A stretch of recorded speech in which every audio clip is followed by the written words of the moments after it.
Hello नमस्कार साथियों, Dushyant civil classes में आप सभी लोगों का स्वागत है। हार्दिक अभिनंदन है। उम्मीद करते हैं कि आप सभी लोग बिल्कुल ठीक होंगे और जहां कहीं भी आप होंगे लगातार अपने तैयारी को प्रगतिशील बनाए जाने के संदर्भ में जो भी आवश्यक प्रयास हैं आप लोग प्रयास कर रहे होंगे। जैसा कि आप लोग भली भांति जानते हैं कि भारतीय राज्य व्यवस्था की जो सीरीज हमारी चल रही है उसमें अभी हमारा डिस्कशन प्रस्तावना पर ही है और आज प्रस्तावना का पार्ट 5 आपके पास आएगा और प्रस्तावना का जो पार्ट 6 आएगा उसमें प्रस्तावना को लेकर के और रेस्पेक्टिव जो भी आपको कंक्लूजन्स बनाने होते हैं उन तमाम प्रकार के जो आपके कंक्लूजन्स हैं उन पर हम लोग डिस्कशन करने वाले हैं। अच्छा, भारतीय संविधान की प्रस्तावना जो भारत यूरोपीय राज्यों को 5 प्रकार से डिक्लेयर करके चलती है उसमें एक प्रकार आपको दिखाई पड़ता है जिसमें प्रस्तावना आपको ये समझाने की कोशिश करती है कि भारतीय संविधान की प्रस्तावना भारत यूरोपीय राज्य को एक लोकतांत्रिक राज्य भी क्या है घोषित करके चलती है। तो आज की क्लास का जो हमारा चर्चा का मुख्य विषय रहेगा वो यही रहेगा कि लोकतंत्र जैसे मुद्दों को कैसे समझा जाए और किस तरीके से आप इसको बड़ी आसानी के साथ आप इसको कैलकुलेट कर सकते हैं। मैं पहले ही आपको एक बात बताना चाहूँगा कि लोकतंत्र को जब मैं परिभाषित करता हूँ तो अब्राहम लिंकन की डेफिनेशन को मैं आपके सामने नहीं रखूंगा, ठीक है। हमें कुछ अलग बातें करनी है, यानी कि जो मैंने हमेशा आपको सिखाया है कि अपनी चर्चाओं में आप डिफरेंट कैसे बनेंगे। तो अपनी चर्चाओं में अगर आप अपने आप को डिफरेंट बनाना चाहते हैं तो आप लोगों के जो डिस्कशंस हैं वो भी क्या होने चाहिए, डिफरेंट ही होने चाहिए। ठीक है, मान लेते हैं कि भारतीय संविधान की प्रस्तावना ने भारत यूरोपीय राज्य को एक लोकतांत्रिक राज्य के रूप में घोषित किया है। लेकिन चर्चा को प्रारंभ करने से पहले मैं एक बहुत ही कंट्रोवर्शियल कोटेशन रहा था ब्रिटिश शासनकाल में, और वही जो आपका कंट्रोवर्शियल कोटेशन है उसी को मैं आपके सामने रखने का प्रयास कर रहा हूं। असल में दादा भाई नौरोजी के नाम से आप लोग सभी लोग परिचित होंगे, दादा भाई नौरोजी के व्यक्तित्व से भी आप लोग सभी लोग क्या होंगे, परिचित होंगे, हम ये मान के चलते हैं। आपको पता होना चाहिए कि दादा भाई नौरोजी भारतीय राष्ट्रीय कांग्रेस के उदारवादी खेमे के सबसे बड़े चेहरे रहे और दादा भाई नौरोजी ने भारतीय राष्ट्रीय कांग्रेस के उदारवादी खेमे का नेतृत्व करते हुए उस समय एक कोटेशन दिया था जो काफी कंट्रोवर्शियल बना था। उन्होंने कहा था कि भारत पर स्थापित होने वाला जो ब्रिटिश राज है, भारत पर स्थापित होने वाली जो अंग्रेजों की पॉलिटिकल पावर है, यही ब्रिटिश राज और भारत पर स्थापित होने वाली यही अंग्रेजों की राजनीतिक शक्ति एक दिन भारत को क्या है, उन लोकतांत्रिक मूल्यों की प्राप्ति कराएगी। दरअसल दादा भाई नौरोजी इस बात को लाना चाह रहे थे, वो समझ पा रहे थे कि भारत पर ब्रिटेन ने अपनी जिस पॉलिटिकल पावर को इस्टेब्लिश किया है, इस पॉलिटिकल पावर में भारतीयों का तो शोषण होना है वो थोड़ा गहराई में जाकर के होना है। क्या होना है, थोड़ा गहराई में जाकर के होना है। और हम भी हमेशा इन बातों को मानते रहे हैं कि अगर आप जब लोगों का शोषण बड़ी गहराई में जाकर के करते हैं, यानी कि आप कुछ ऐसा करने का प्रयास करते हैं कि लोगों को मजबूरन अपनी आवाजें उठानी पड़ती हैं, लोगों को मजबूरन अपने अधिकारों की डिमांड करनी पड़ती है। वो कहते हैं ना कि मरता क्या ना करता, तो जो मरता क्या ना करता, मेरे भाव को समझ पा रहे होगे। तो वही दादा भाई नौरोजी आपको समझाने की कोशिश कर रहे थे कि ब्रिटिश शासन काल में जाहिर सी बात है कि भारतीय जनमानस का बड़ी गहराई में जाकर के शोषण होना है और यही शोषण भारतीय जनमानस को अपनी आवाज बुलंद करने के लिए मजबूर करेगा। और जब भारतीय जनमानस अपनी आवाज बुलंद करेगा तो अपने राजनीतिक अधिकारों की डिमांड भी करेगा और अपने संवैधानिक अधिकारों की डिमांड भी करेगा और राजनीतिक एवं संवैधानिक अधिकारों की मांग करने की प्रक्रिया में एक दिन यही भारतीय जनमानस लोकतांत्रिक मूल्यों की प्राप्ति करेगा। तो कंट्रोवर्शियल इस नाते बना कि लोग गहराई को समझ नहीं पा रहे थे, लेकिन आज इसकी गहराई हमने आपके सामने रख दी है और उम्मीद करते हैं कि इस कोटेशन को लेकर के आज की बात आप कभी भी दादा भाई नौरोजी को घेरने का प्रयास नहीं करेंगे। कोई बात नहीं, चर्चा को और थोड़ा आगे बढ़ाते हैं। चर्चा को आगे बढ़ाए जाने के संदर्भ में हम आपको बताना चाहेंगे कि सबसे पहले आप लोकतंत्र जैसी शब्दावली को डिफाइन करने की कोशिश करेंगे और लोकतंत्र जैसी जो परिभाषा है, यानी कि लोकतंत्र जैसी शब्दावली को जब आप परिभाषित करने की बात करेंगे तो आप अपनी परिभाषा खुद की बनानी सीखें। जैसे मैं आज खुद की एक परिभाषा आपके सामने रखता हूं और इस परिभाषा का सामना मैंने विभिन्न प्रकार की क्लासेस में लिया भी होगा। मेरा ऐसा मानना है कि लोकतंत्र एक ऐसी शासन व्यवस्था है। क्या कहा हमने? मेरा ऐसा मानना है कि लोकतंत्र एक ऐसी शासन व्यवस्था है जिसमें राजनीतिक संप्रभुता, that means the respective ground of political sovereignty, जिसमें राजनीतिक संप्रभुता जनता के हाथों में निहित हो जाती है। एक बार फिर रिपीट करा देते हैं। आज के बाद आप यही कहने का प्रयास करेंगे कि लोकतंत्र एक ऐसी शासन व्यवस्था है जिसमें राजनीतिक संप्रभुता जनता के हाथों में निहित हो जाती है। इसका एक अर्थ तो ये आप पता करके चलेंगे कि राजनीतिक संप्रभुता का जनता के हाथों में निहित होना, इसका मतलब यह है कि लोकतंत्र का वेरी डोमिनेंट फैक्टर जो होता है, सर्वाधिक प्रभावशाली कारक जो होता है, वो जनता को ही माना जाता है। इसका दूसरा मतलब आप ये बता करके चलेंगे कि अगर लोकतंत्र में राजनीतिक संप्रभुता जनता के हाथों में निहित हो जाती है तो यहां भी पहली बात तो आप ये कहेंगे कि जनता को अपनी मन पसंद के अनुसार अपने जो रिप्रेजेंटेटिव्स हैं उनको चुनने का अधिकार मिल जाता है, और जनता को दूसरी बात आप ये कहेंगे कि कानून निर्माण की प्रक्रिया में प्रत्यक्ष या अप्रत्यक्ष तौर पर क्या है, भाग लेने का अधिकार मिल जाता है। तो अगर आप कभी अब्राहम लिंकन की डेफिनेशन को भी ऑब्जर्व करने की बात करेंगे तो उसमें परिभाषा में बार बार किस चीज का रेपिटेशन हुआ है? जनता, जनता, जनता, जनता, जनता, जनता। तो अब्राहम लिंकन भी अपने डेफिनेशन के माध्यम से आपको ये समझाने की बात कर रहे हैं कि लोकतंत्र दैट मीन्स डेमोक्रेसी का वेरी डोमिनेंट फैक्टर जो आपका बनता है वो क्या बनता है? जनता ही बनती है। तो ये एक परिभाषा है जो हमें अच्छी लगती है और हम चाहेंगे कि हमारे समस्त जो विद्यार्थीगण हैं इस परिभाषा के अकॉर्डिंग लगातार व्यवहार करते रहें और बाकी लोगों से अपने आप को क्या बनाएं? डिफरेंट बनाएं। चलिए चर्चा को जब आप थोड़े और आगे बढ़ाएंगे तो आपने लोकतंत्र जैसी शब्दावली को परिभाषित करना तो सीख लिया है, लेकिन अब लोकतंत्र के प्रकार आपको बताने पड़ेंगे। तो सामान्यतः लोकतंत्र के साथियों दो ही प्रकार होते हैं। लोकतंत्र का एक प्रकार क्या होगा? प्रत्यक्ष लोकतंत्र, दैट मीन्स डायरेक्ट डेमोक्रेसी, और लोकतंत्र का एक प्रकार क्या होगा? अप्रत्यक्ष लोकतंत्र, दैट मीन्स इनडायरेक्ट डेमोक्रेसी। हम पहले ही आपको बताना चाहेंगे कि विश्व के अधिकांश देशों में जहां भी आपको लोकतंत्र दिखाई पड़ रहा होगा वहां पर लोकतंत्र का अप्रत्यक्ष प्रकार अपना प्रभाव बनाए हुए है। यानी कि ऐसे बहुत कम भौगोलिक क्षेत्र आपको मिलेंगे जहां पर लोकतंत्र का प्रत्यक्ष प्रकार आपको दिखाई पड़ेगा, क्योंकि लोकतंत्र के प्रत्यक्ष प्रकार को व्यवहारिक रूप दिए जाने के संदर्भ में कुछ चुनौतियां आ जाती हैं, और यही कारण है कि हम लोकतंत्र के प्रत्यक्ष प्रकार को उतना नहीं अपना पाए। हमने लोकतंत्र के अप्रत्यक्ष प्रकार को बड़े पैमाने पर अपनाने का कार्य किया। तो इसकी वजह समझते हैं। देखो पहली बात तो यह कि प्रत्यक्ष लोकतंत्र में आप हमेशा ये कहने का कोशिश करेंगे कि प्रत्यक्ष लोकतंत्र का एक बड़ा मामला यह बन के आता है कि कानून निर्माण की प्रक्रिया में जनता प्रत्यक्ष तौर पर भाग लेती है।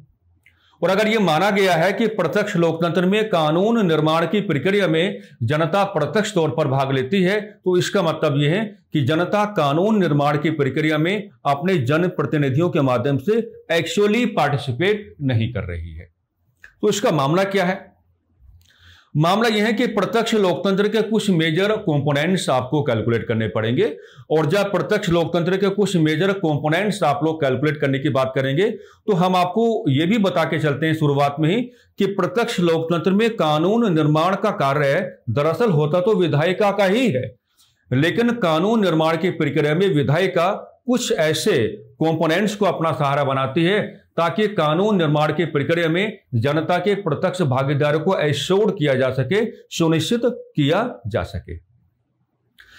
जैसे होता क्या है कि प्रत्यक्ष लोकतंत्र में विधायिका जब किसी भी विशेष मुद्दे को लेकर के या किसी भी मुद्दे को लेकर के जब कानून बनाने का प्रयास करती है साथियों, तो वो एक आपने सुना होगा हिंदी में उसको जनमत संग्रह कहा जाता है, और इंग्लिश में आप उसको दो प्रकार से रिप्रेजेंट कर पाते हैं। आप चाहें तो प्लेबिसाइट भी कह सकते हैं, आप चाहें तो आप रेफरेंडम भी कह सकते हैं। यानी कि विधायिका जब किसी विषय पर कानून बनाती है तो विधेयक का एक डॉक्यूमेंट आपके सामने आता है, और उस विधेयक रूपी डॉक्यूमेंट को जनता के बीच में रखा जाता है ताकि जनता की राय को जाना जा सके, और जनता की राय को आधार बना करके उस विधेयक कि डॉक्यूमेंट में जो भी आपको रेस्पेक्टिव अमेंडमेंट्स करने होते हैं, जो भी आपको संशोधन करने होते हैं, आप उन तमाम प्रकार के संशोधनों को करते हुए यह सुनिश्चित करने का प्रयास करते हो कि जनमत संग्रह की व्यवस्था के माध्यम से हमने कानून निर्माण की प्रक्रिया में जनता के प्रत्यक्ष भागीदारी को सुनिश्चित कर लिया है।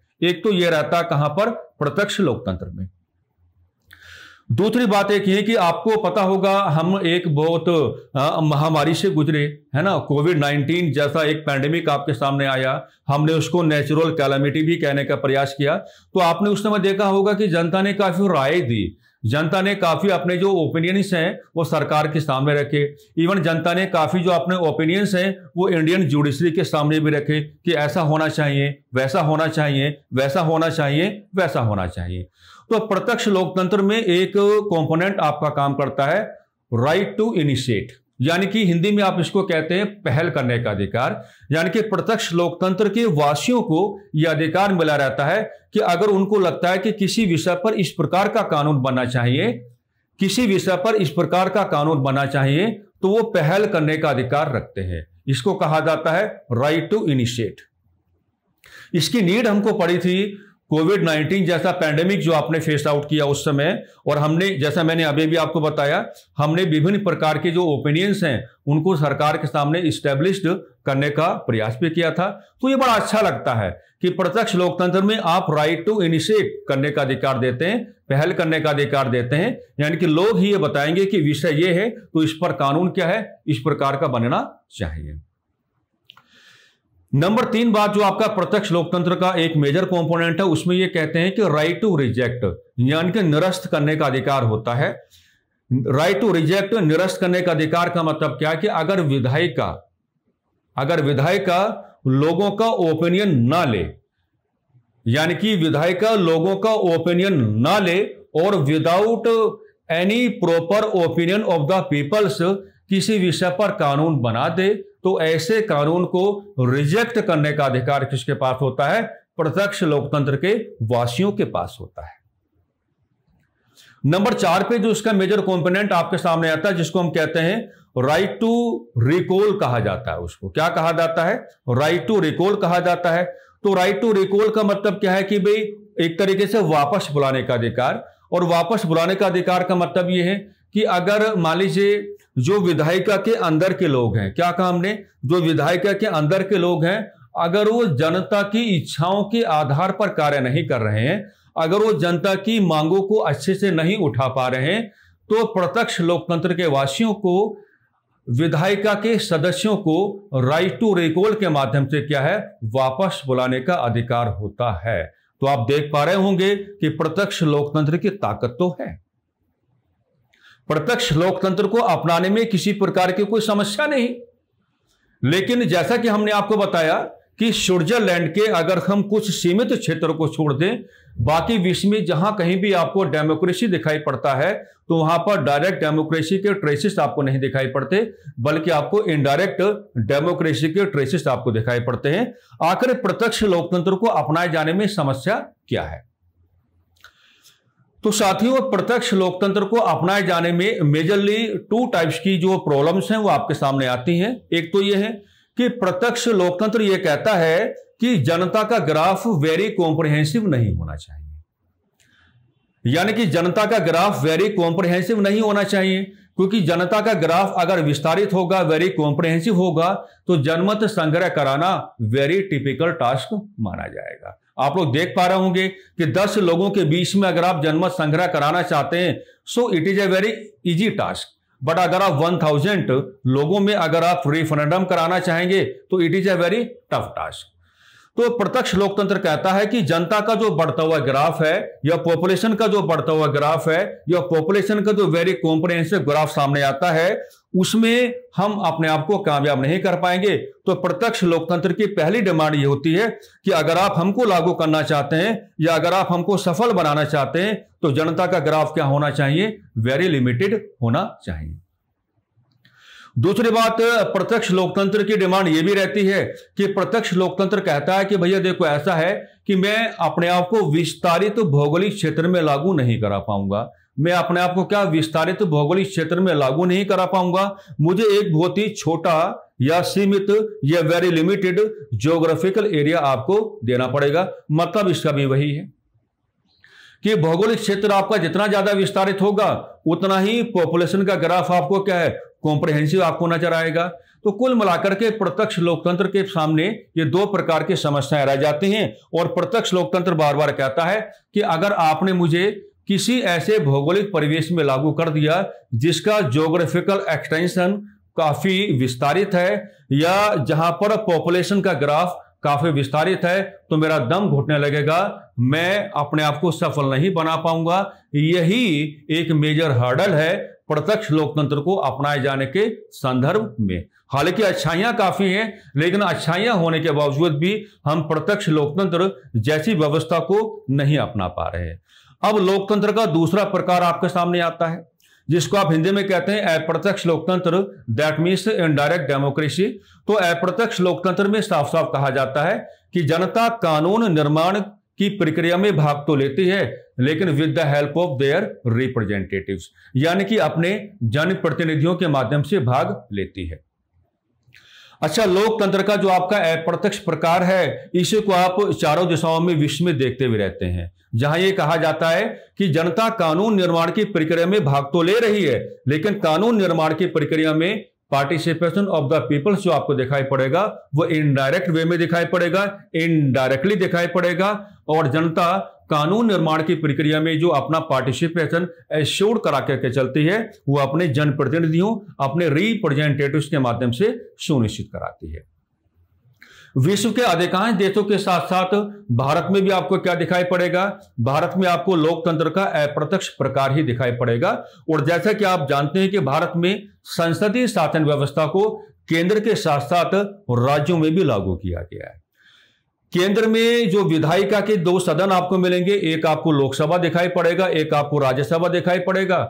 और जैसे कि संसदीय शासन व्यवस्था द्विसदनात्मक विधायिका की डिमांड करती है तो राज्य में एक विधानसभा आपको दिखाई पड़ेगा। और बहुत कम राज्य भारत में ऐसे आपको दिखाई पड़ते हैं जहां विधानसभा के साथ साथ क्या है, विधान परिषद भी आपको दिखाई पड़ेगा। केंद्र में जो लोकसभा के मेंबर्स हैं वो आपके एक्चुअल रिप्रेजेंटेटिव्स हैं, यानी कि केंद्र स्तर पर प्रत्यक्ष लोकतंत्र को जब आप लागू कराने की बात करेंगे और जब आप ये कहेंगे कि अप्रत्यक्ष लोकतंत्र को जब आप लागू कराने की बात करेंगे और जब आप ये कहेंगे कि अप्रत्यक्ष लोकतंत्र में जनता कानून निर्माण की प्रक्रिया में अप्रत्यक्ष तौर पर भाग लेती है, अर्थात अपने जनप्रतिनिधियों के माध्यम से भाग लेती है, तो केंद्र स्तर पर इसका जो व्यवहारिक रूप आपको दिखाई पड़ेगा वो लोकसभा के अंदर आपको दिखाई पड़ेगा। और ठीक इसी प्रकार से इस बात का व्यवहारिक रूप राज्यों में जो आपको दिखाई पड़ेगा वो विधानसभा के अंदर दिखाई पड़ेगा। क्योंकि डेमोक्रेसी में जो आपके रिप्रेजेंटेटिव्स होते हैं तो आपके एक्चुअल रिप्रेजेंटेटिव्स वही लोग कहलाते हैं जिनको आपने प्रत्यक्ष मतदान के माध्यम से चुना होता है। आप सब लोग भली बातें जानते हैं कि केंद्र में लोकसभा के सदस्यों को आप प्रत्यक्ष मतदान के माध्यम से चुनते हैं और राज्यों में विधानसभा के सदस्यों को आप प्रत्यक्ष मतदान के माध्यम से चुनते हैं। कहानी समझ में आ रही होगी। अब थोड़ा सा और बताते हैं आपको, कुछ नई चर्चा हम करते हैं। जब आप प्राचीन भारतीय इतिहास के प्रश्नों का डिस्कशन करते हैं तो प्राचीन भारतीय इतिहास के प्रश्नों पर एक चैप्टर आपको मिलता है राइज ऑफ मगध, जिसको आप हिंदी में कहते हैं मगध का उत्कर्ष। तो मगध के उत्कर्ष में जो वेरी फर्स्ट पॉलिटिकल डायनेस्टी आपको दिखाई पड़ती है जिसको आप हिंदी में कहते हैं हर्यक वंश। तो हर्यक वंश को आपने देखा होगा, हर्यक वंश में एक कल्चर आपको मिलता है, एक कल्चर आपको दिखाई पड़ता है जिसमें लगातार जो आपके पुत्र हैं वो अपने पिताओं की हत्या कर रहे होते हैं और पुत्र लगातार अपने पिताओं की हत्याएं करते हैं और अपने आप को क्या है, गद्दी पर बैठाने की कोशिश कर रहे होते हैं। यह हर्यक वंश पर एक कलंक माना गया और इसी कारण हर्यक वंश को इतिहासकारों की ओर से सामूहिक तौर पर क्या कहा गया, एज अ पितृहंता डायनेस्टी, यानी कि पितृहंत वंश के रूप में इस वंश को क्या है, पिक्चराइज उस समय किया गया। अब आप देखते हैं कि हर्यक वंश के बाद आपको क्या दिखाई पड़ता है, शिशुनाग वंश आपको दिखाई पड़ता है। तो हर्यक वंश के स्थान पर जो शिशुनाग वंश आपको आया है, यहां पर मगध की जनता का लोकतांत्रिक व्यवहार आपको दिखाना पड़ेगा। यहां पर मगध की जनता का लोकतांत्रिक व्यवहार आपको दिखाना पड़ेगा, यानी कि हमारे प्राचीन भारतीय इतिहास के ग्राउंड पर लोकतंत्र के हल्के फुल्के ट्रेसेस भी आपको दिखाई पड़ते हैं। ये बातें आपके दिमाग में यहां इस्टेब्लिश हो जानी चाहिए। मगध की जनता ने हमेशा से लोकतांत्रिक व्यवहार किया है, हमेशा से लोकतांत्रिक व्यवहार किया है। और मगध की जनता ने जब हर एक वंश को पितृहंता वंश के रूप में कैलकुलेट किया, तो मगध की जनता की अपनी कैलकुलेशन ये है कि हम ऐसे लोगों को लगातार अपने राजाओं के रूप में स्वीकार क्यों करके चले, जो लगातार अपने पिताओं की हत्याएं कर रहे हैं और अपने आप को गद्दी पर बैठा रहे हैं। इसी नाते आपने सुना होगा कि मगध की जनता ने सामूहिक तौर पर शिशुनाग नाम के एक व्यक्ति का सपोर्ट किया और शिशुनाग ने मगध की जनता के इस लोकतांत्रिक व्यवहार का स्वागत किया और मगध की जनता का सहयोग प्राप्त करते हुए हर एक वंश को रिप्लेस करते हुए एक नए वंश अर्थात शिशुनाग वंश की स्थापना कर दी। तो यह था प्राचीन भारतीय इतिहास के पृष्ठों पर मगध की जनता का पहला लोकतांत्रिक व्यवहार। और राइजो मगध में जो आप लास्ट पॉलिटिकल डायनेस्टी कैलकुलेट करने की बात करते हैं तो उसको कहा जाता है नंदा डायनेस्टी। और नंदा डायनेस्टी में करेक्टर आपको दिखाई पड़ते हैं धनानंदा। और मैं हमेशा कहता हूं कि धनानंदा बराबर क्या होता है, एक ऐसा व्यक्ति या व्यक्तित्व जिसको धन की प्राप्ति करने से आनंद की अनुभूति होती हो। वाकई में नंद वंश में जो आपके धनानंदा हैं, इन्होंने अपनी स्टेट को एज अ वेलफेयर स्टेट कभी कैलकुलेट किया ही नहीं। मगध की जनता पर दुनिया भर के टैक्सेस लगा रखे हैं, मगध की जनता का अलग अलग प्रकार से शोषण हो रहा है। मगध की जनता धनानंदा के शासन को आतंक का शासन कह रही है। मगध की जनता धनानंदा के शासन से मुक्ति चाहती है। और जब आचार्य चाणक्य ने और चंद्रगुप्त मौर्य ने मगध पर आक्रमण किया अर्थात धनानंदा पर आक्रमण किया, तो मगध की जनता ने अपना एक बार फिर लोकतांत्रिक व्यवहार दिखाया और धनानंदा का कोऑपरेशन नहीं किया, बल्कि धनानंदा के आतंक के शासन से मुक्ति पाए जाने के संदर्भ में आचार्य चाणक्य और चंद्रगुप्त मौर्य का सहयोग किया। तो प्राचीन भारतीय इतिहास का धरातल भी लोकतांत्रिक व्यवहार से अछूता नहीं रहा है। प्राचीन भारतीय इतिहास के ग्राउंड पर भी लोकतंत्र के आपको क्या है, हल्के फुल्के ट्रेसेस क्या हैं आपको दिखाई पड़ते हैं। अगर आप मध्यकालीन भारतीय इतिहास की बात करेंगे तो मध्यकालीन भारतीय इतिहास में हम लोकतांत्रिक व्यवहार के जो हल्के फुल्के ट्रेसेस हैं वो दो प्रकार से आपके सामने रखना चाहेंगे। खिलजी वंश के जो आपके फाउंडर हैं जिनका नाम क्या था, जलालुद्दीन फिरोज खिलजी, आप जब उनको कैलकुलेट करने की बात करेंगे तो वो कहते हैं कि मेरे शासन का आधार तलवार की शक्ति नहीं होगा। राजतंत्रात्मक व्यवस्था में आप ऐसा व्यवहार कर रहे हैं कि आप अपनी जनता को यह समझाने की कोशिश कर रहे हैं कि मेरे शासन का आधार तलवार की शक्ति नहीं होगा, बल्कि मेरे शासन का आधार प्रेम एवं सद्भावना होगा। मैं जनता की इच्छाओं को अपने शासन का आधार मान के चलूंगा। तो अगर मैं जनता की इच्छाओं को अपने शासन का आधार मान के चलूंगा तो उनका ऐसा व्यवहार क्या है, क्या है, लोकतांत्रिक व्यवहार है। हालांकि उस तरीके से नहीं है जैसा वर्तमान में दिखाई पड़ता है, लेकिन लोकतांत्रिक व्यवहार के हल्के फुल्के जो ट्रेसेस हैं वो जलालुद्दीन फिरोज खिलजी के शासनकाल में भी आपको दिखाई पड़ेंगे। मध्यकालीन भारतीय इतिहास के पृष्ठों को और दिल्ली सल्तनत के राजनीतिक व्यवहार को जब आप थोड़ा और आगे बढ़ाने की प्रयास करेंगे तो आपको लोधी वंश के फाउंडर दिखाई पड़ेंगे, बहलो लोधी। और बहलो लोधी क्या कहा करते थे, क्या कहा करते थे, बहलो लोधी क्या कहा करते थे? सोचो, मैंने क्लासेस में कई बार आपको पढ़ाया है। अमीर वर्ग, नोबल क्लास से संबंधित जो लोग हैं लगातार उनको ये कहते रहते थे कि भैया जी देखो ऐसा है कि अगर आपको लगता है कि सुल्तान के रूप में मैं अपने कर्तव्यों का उचित पालन नहीं कर पा रहा हूं तो आप मुझे किसी अन्य प्रकार का कर्तव्य दे सकते हैं। यानी कि बहलो लोधी के काम करने के पैटर्न में भी लोगों की इच्छाओं को शामिल करना रहा। तो बहलो लोधी के समय में भी लोकतांत्रिक व्यवहार के हल्के फुल्के ट्रेसेस क्या हैं आपको बिल्कुल यहां पर क्या है दिखाई पड़ते हैं। तो हमने चारों दिशाओं में आज भी व्यवहार किया, हमने सारी बातें आपके सामने बताई हैं और फिलहाल मेरा उद्देश्य यह है कि मैं आपके पर्सपेक्टिव को बिल्कुल बदलना चाहता हूं। यानी कि आपका व्यवहार, अगर आपके सामने कोई भी शब्दावली आती है तो आपका व्यवहार मल्टी डायरेक्शन ओरिएंटेड हो ही जाना चाहिए। हमने लोकतंत्र के बारे में सारी बातें की, हमने दादा भाई नौरोजी की बातें भी की और लोकतंत्र के दोनों प्रकारों को कैसे कैलकुलेट करना है उन बातों पे भी हमने क्या डिस्कशंस किए।